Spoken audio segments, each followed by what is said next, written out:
Hey guys, me Captain JJB84 here with a movie review of something truly magnificent. Today I'm going to review Legend of the Guardians, the Owls of Ga'Hoole. I saw this movie last night, and I was like, my reaction, I was amazed by it. This movie was fantastic. Like, so much detail, so much hard work and effort went into this.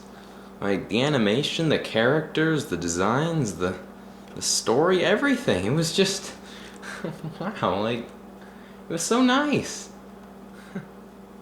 But I'm gonna give it some good parts and its bad parts. The good parts, let's just begin with the story. The story, I will admit, did seem similar to Swing Dance or Swing Kids. Let me just find that. In the sense that our main characters, Soren and Claude, they're both brothers. They're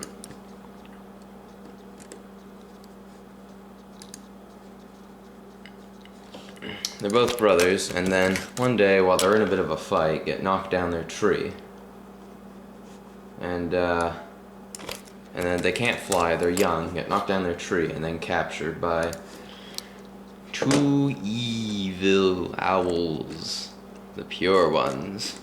And the case that I kind of referenced Swing Kids, that's the name, is that the two friends, Peter and Thomas, they both get into the power of Nazi propaganda. One, Thomas gets, he falls for it and is kind of brainwashed, while Peter, on the other hand, still remains the same. In this case, however, Soren, they both get captured and sent to where the Pure One's lair is, where they've captured dozens of small owls. They eventually, Soren eventually does meet Gelfie,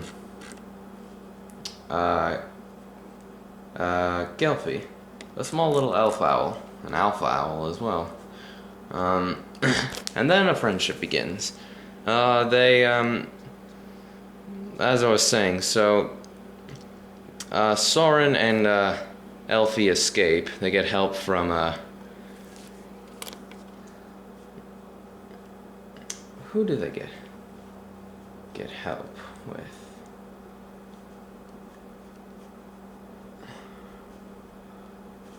They get help from Grimble, who was good but got turned evil, but was still good at heart. He teaches them how to fly, and they eventually escape.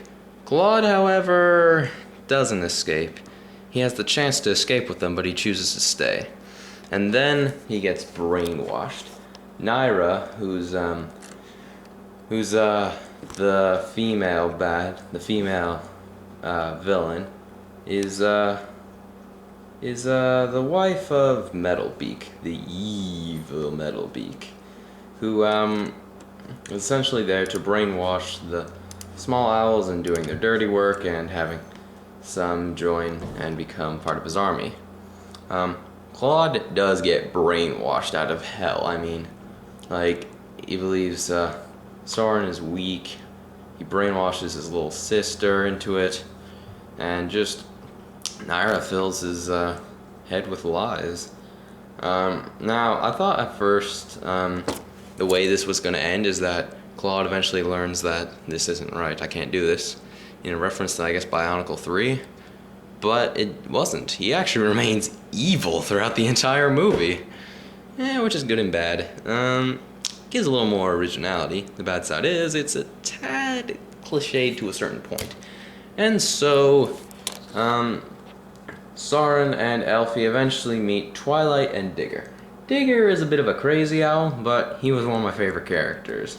He's just a bit nutsy and likes to spark jokes. Twilight, however, was one of my favorite characters. He's kind of like the muscle of the group, but also has like a soft side and is a poet. A poet and likes to sing songs. And then there was the other character, Mrs.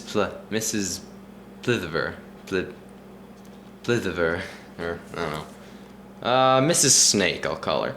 Who's who's a Soren, Claude, and hold on. And Eglantine's the younger sister. Eglantine's nurse. And yeah, so Soren and Elfie, they escape, they meet Digger and Twilight, and then they go on their ever-changing quest to find the Guardians of Ga'Hoole. Sorry if it's going a bit funny, but whatever. This review's going weird, but whatever. Claude, however, is given a very big position of power by Naira, and is even considered one of the best owl recruits they've ever gotten. He eventually tells Naira that he has a sister, and that brings her forward to her. Eglantine, of course, is scared of anything, and Claude tries to fill her head with lies, but is a little more lenient and doesn't, or maybe not lenient, is smart and doesn't get to it. The way how they brainwash the owls, what they first do is they attempt to moon blink them, which essentially have them stare at the moon and go to sleep. Claude, Soren, and Elfie don't fall for this. They act moon sleep, but they moon blinked, but doesn't really. And moon blinked is pretty much where you fall asleep under the full moon and you don't remember who you are. I've had that happen to me once. Not really. Moving on a bit, then they eventually do find the Guardians. Claude, Mrs. Snake, Elfie, Twilight, and Digger. And they tell their story about what the Pure Ones are doing. The Pure Ones are the evil ones. And so at first they don't believe them, but then,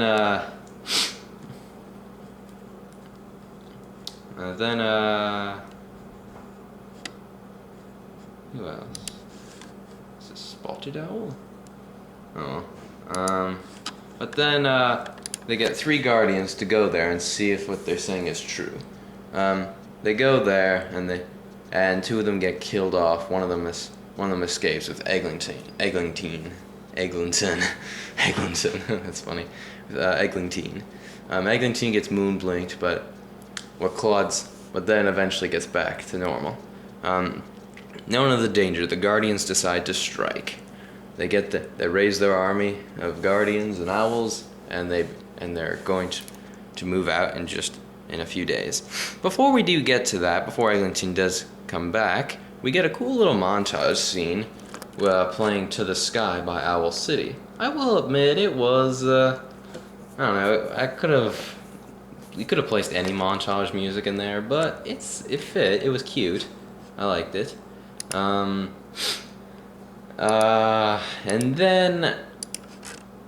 then Soren meets, I can't pronounce this, Eziraib. Well, Ezzy, I'll call him. He played by Jeffrey Rush. He's if you've seen the movie, he's the little red and white owl who's the warrior, the guardian who's been through the battle. That's Soren's favorites. And Soren meets him and learns that war is not really all about heroism and victorious victory. It's a cold, dirty thing. And then they go off. But Soren stays behind to watch over his sister. Eglantine comes back to normal and then tells that the one owl that brought her there was the same owl that brought her back, meaning that there's a traitor among the Guardians. The Guardians get there and are hit badly. The owls that get moon blinked, they're known as pickers. What they do is they pick owl pellets in these special little gem things that affect one's gizzard. A gizzard, I guess, is sort of a state of mind or something. It's a part of a bird. That just attract in some animals, including birds, reptiles, earthworms. Specialized stomach constructed of thick muscular walls is used for grinding up food. Okay, so it's kind of like a gut feeling type thing. It affects their gizzards. Then they get there, the Guardians are hit, and they're stuck. Meanwhile, a huge army of bats and the Pure Ones begin to attack. Soren learns this, and him, Twilight, Digger, and Elfie head out to fight, along with Mrs. Snake stays back.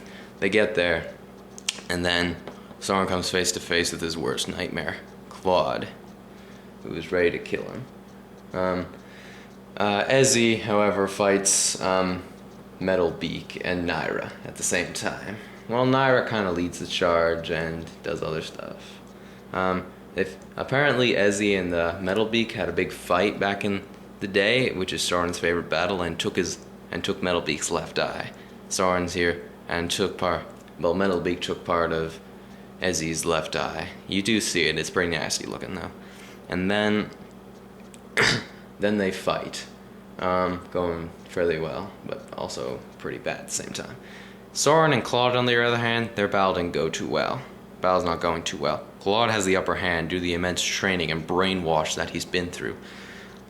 Soren tries to get through him, but it's no use. His brother doesn't exist anymore. He's just a state of mind and doesn't really exist because he was brainwashed to be evil. Born good but raised evil, and eventually everything that was good in him was lost when he decided to not escape. And then their fight, I will admit, is sad at times. Gets a bit sad towards the end. They both fall near a tree. Claude breaks his left wing. Claude pleads to Soren, saying, help me, I'm your brother." Soren falls for this, and then grabs this talon by the talon, and then tries to pull him up. However, Claude has a plan up his sleeve, but then unfortunately he falls into fire. They're in some forest fire of some sort, and falls into fire and supposedly dies. And then Soren, in his anger, takes a flaming stick and fights Metal Beak. Fights Metal Beak hand to hand, but not before saving. Actually, not. He doesn't save the Guardians just yet. Spoilers. Then he takes the flaming stick, battles Metal Beak. Naira is just about to kill Ezzy. Soren comes to his rescue and stabs Metal Beak, and they fight for a long time. They fight for a bit, and then Metal Beak gets stabbed in the heart with the flaming stick, his mask falling off. Naira, however, is pissed and goes off. Before the army of bats is just about to get to the Guardians, Soren gets a little flaming pot and then saves them, shutting off their gem thing that hits their gizzards. And then after that, the Guardians are safe. The pure ones, whichever ones are left, retreat with Naira. And Digger, Twilight, Gelfie, and Soren are all made Guardians of Ga'Hoole. Claude, however, is still alive, bearing Metal Beak's mask, with an evil red glow in his eyes. So he wasn't dead, he's nearly taken over. Alright, so that's the plot, if you could follow that. I really like this movie. I haven't read the book, so I can't really relate to what it says, but I really like this movie.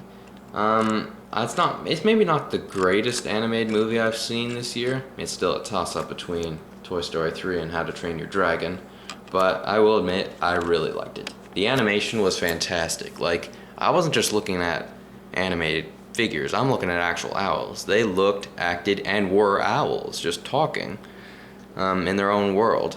A few down points though. It's the story, it's kind of like How to Train Your Dragon in a way. They focused more on the animation and the aerial battles and stuff, a little too much than story. So it's kind of like Avatar in a way. You knew it was good, just you could have been better. So in total, I give it an 8.5 out of 10. Or no, I'll give it an 8 out of 10.